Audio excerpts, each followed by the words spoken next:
Christian McCaffrey. But I've seen Christian McCaffrey working at full speed for several practices, and I think he might have gained a step. His body probably relatively fresh now compared to where it was in 2023, coming off of the long 22 run as well. I wouldn't surprise me if Christian McCaffrey is moving just a little bit quicker than he was in that sensational 2023 season. It is none other than David Lombardi. Hey, David, what's going on, man? Not much. How are you? What's going on? Yeah, we're doing good, man, and we're glad to have you. I'd love to start maybe in a spot that people don't think that we're going to start. I'm hearing so much about the way Brandon Aiyuk is handling his sort of off-the-field role during camp, the way he's talking to other wide receivers. I know you're there watching it. How would you describe it to someone who's not there?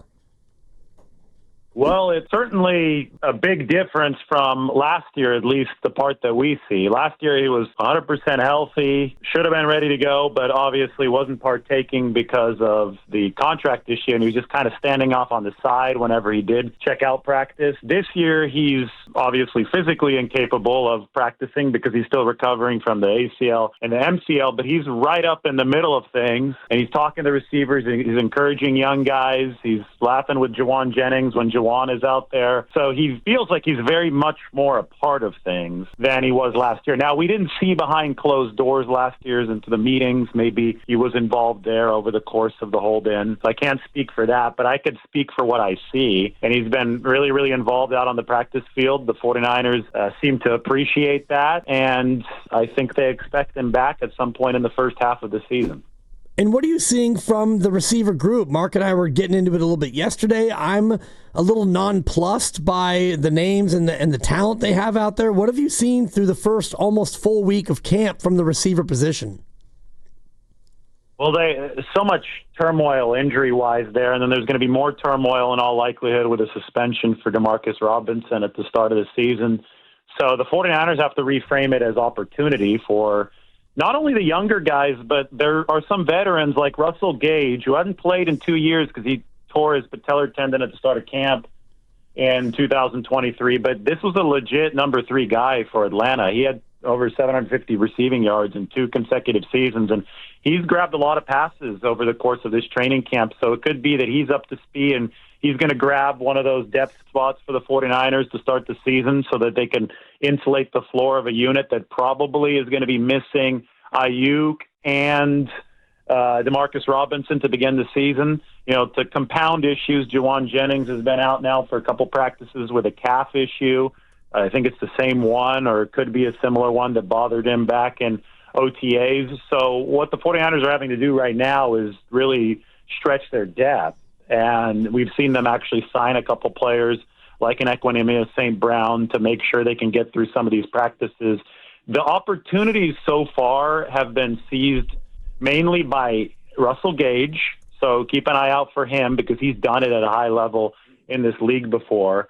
Isaiah Nair, early in camp, he had that crazy deep catch in triple coverage, and he has all the athletic ability in the world. But I think that from a consistency standpoint, it's still going to take a while for him to develop. And Jordan Watkins, who's the rookie 4th-round pick out of Ole Miss, he's really fast. He ran a 4.37, really elite explosiveness scores, but doesn't have great size, although I think he looks the part out there. He caught a deep pass today from Brock Purdy where he got behind Darrell Luter Jr. and Jason Pinnock, both of whom are fast defensive backs, and Purdy put it right on the money. And this came today after Purdy hit Jordan Watkins on an off-schedule play back against the grain, and that's a pass you only make if you really, really trust that particular receiver. And we've been saying Watkins' name throughout the course of spring into the summer. So I think it's worth noting that he's made probably the most that he could have made out of this opportunity with a lot of guys down. And you're right to be skeptical of the 49ers receiver group. Last year, there were so many injuries, and they finished dead last in separation. But the one way that they're going to get out of that bind is through A, better health, and B, more speed. And somebody like Jordan Watkins might be able to bring both of those things. At least so far, he's really impressed in training camp. David, how do you think this entire Jennings thing that started a couple of weeks ago, how do you think it all plays out? Well, he hasn't been creating any sort of distraction about this. I think the media and fans on social media, they like to talk about things like this and they like to make it dramatic, but it's not dramatic if he's out there practicing. He obviously hadn't been there the past 2 days, but it's not because of the contract. It's because of the calf issue. So I think that there's a good faith agreement between Jauan Jennings and the 49ers that if Jauan keeps on practicing, showing up to work, not being a distraction, the 49ers will do their very best within the means of the salary cap to take care of him. Now, I do wonder, I think the reason that this contractual logjam happened in the first place is because the 49ers have team control this year at a very good rate, $7.5 million this year. That's not really fair to Jauan Jennings. I think that the potential of hitting free agency is very appealing to Jauan Jennings. I think the 49ers would love, through a reworked contract, to get another year of team control. But I think the Jauan Jennings, obviously, that would put him further away from getting the free agency. However, he did just turn 28 years old, and sometimes practicality does have to win out. And if he is offered more guaranteed money by the 49ers right now, does he say, okay, I'll hand over another year of team control for another 2-year extension? Will they reach that compromise? Is that a compromise that Jennings is willing to make?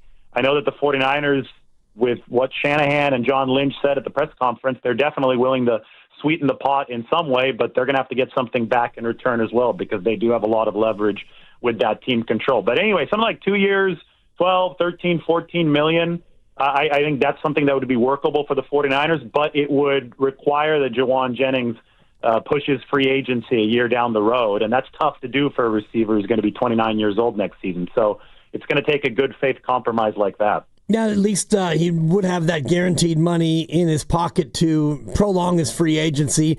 How important has it been, David, that outside of Jauan, and he hasn't been a distraction because he's been out there balling out in camp, but how important has it been to not have these issues kind of dogging the team in their camp this year?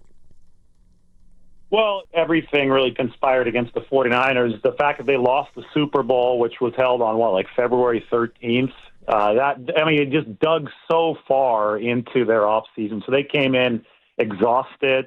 Then they had the contract situation with Brandon Aiyuk. Trent Williams also wasn't there for all of training camp. And then, even then it seemed that they were in decent position to get something done, but then guys just started getting hurt during the course of the season, which might have been related to the fact that they had the shorter off season and they were exhausted after all those long seasons. So this year, just in general, they have a much clearer runway to succeed, right? They've had a longer off season by a huge amount, and they just so happen to be in a situation where the contract business that they did have to take care of, it was much more easily taken care of at an earlier date. Did the team make more of an effort to get it done earlier? Perhaps, but the guys on the other side, they have to sign the deal too, and they were much more willing to play ball this year at an earlier date. That was Brock Purdy, George Kittle, and Fred Warner. The Jennings situation is a little bit different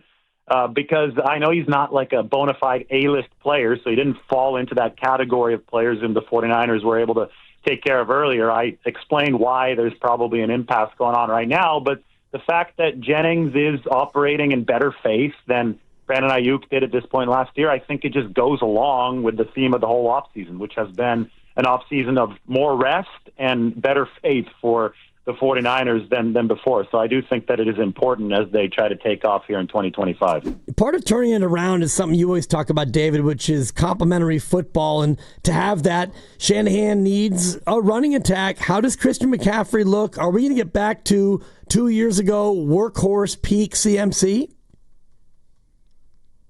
If I had to tell you who out of all 90 guys has looked the most impressive on the practice field so far through a week, yeah, slam dunk Christian McCaffrey. Hey! I mean, there was this idiotic narrative. I don't know where it started. I think somebody had seen a video of him at practice warming up at like 75% speed and said, oh, it looks like he's lost a step. And it was just like, where did this come from, right?